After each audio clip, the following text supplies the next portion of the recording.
এই মাহফিল কিন্তু সব সময় হয় না, বছরে একবার হয়।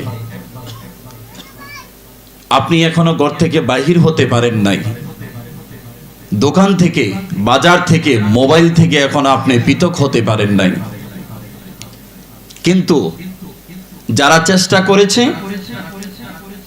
যারা নিয়ত করেছে, মহান রব্বুল আলামিন তাদেরকে এই জান্নাতের বাগানের মধ্যে বসিয়ে দিয়েছে। সবাই বলেন আল্লাহু আকবার। আসবে, মানুষ হবে, কিন্তু এটা সময় লাগবে আর কি। ঘুরে ফিরে চিন্তা করে আরো পরে যাই, এত তাড়াতাড়ি গেলে কিভাবে হবে? শয়তান ধোঁকা দিচ্ছে, ঠিক কিনা জোরে বলেন। এখনো কিন্তু ঘরের মধ্যে বসে আছে, ঘরের মধ্যে বসে আছে, মোবাইল নিয়ে বসে আছে, হোটেলে বসে আছে, দোকানের মধ্যে বসে আছে। শয়তান বলছে এখন যাওয়া দরকার নেই, যাবি তো সবার শেষে যা। অথচ এখানে যারা বসে আছেন, আল্লাহ তাআলা রহমত নাজিল করছেন, গুনাহগুলো আল্লাহ ঝর্ণার পানির মতো জমিনের মধ্যে দাফন করে দিচ্ছেন। জোরে বলেন সুবহানাল্লাহ, সুবহানাল্লাহ।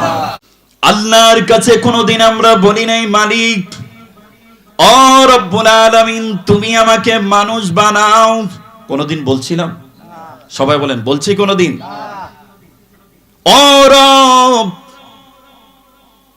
আমাকে নেয়ামতপুরের জমিনে মুসলমান ইমানদার মা বাবার ঘরে পাঠাও। অথচ আল্লাহ তাআলা আশরাফুল মাখলুকাত, সৃষ্টির সেরা জীব মানুষ, আখির নবীর উম্মত করে দুনিয়া পাঠাইলো। কোনদিন তো আল্লাহকে বলি নাই আল্লাহ তুমি আমারে মানুষ বানাও। খলাকাল ইনসান, আল্লাহ আমারে মানুষ বানাইলেন। আল্লামাহুল বায়ান, কথা বলার ক্ষমতা আমার আল্লাহ আমাকে দান করলেন। কত মানুষ দুনিয়াতে আছে কিন্তু জবান আছে, কথা বলতে পারে না, ঠিক কিনা জোরে বলেন। মহান রব্বুল আলামিন বলেন আমি দয়াময় আল্লাহ আল্লামাল কুরআন, কুরআন শিক্ষা দিলাম। খলাকাল ইনসান, বান্দারে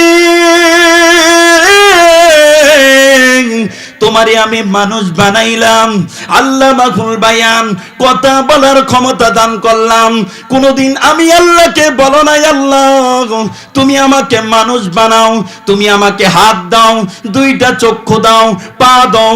অথচ মহান রব্বুল আলামিন হাতের জায়গায় হাত, পায়ের জায়গায় পা, মুখের জায়গায় মুখ, জবানের জায়গায় জবান, জিহ্বার জায়গায় জিহ্বা, কথা বলার ক্ষমতা দান করেছেন কে?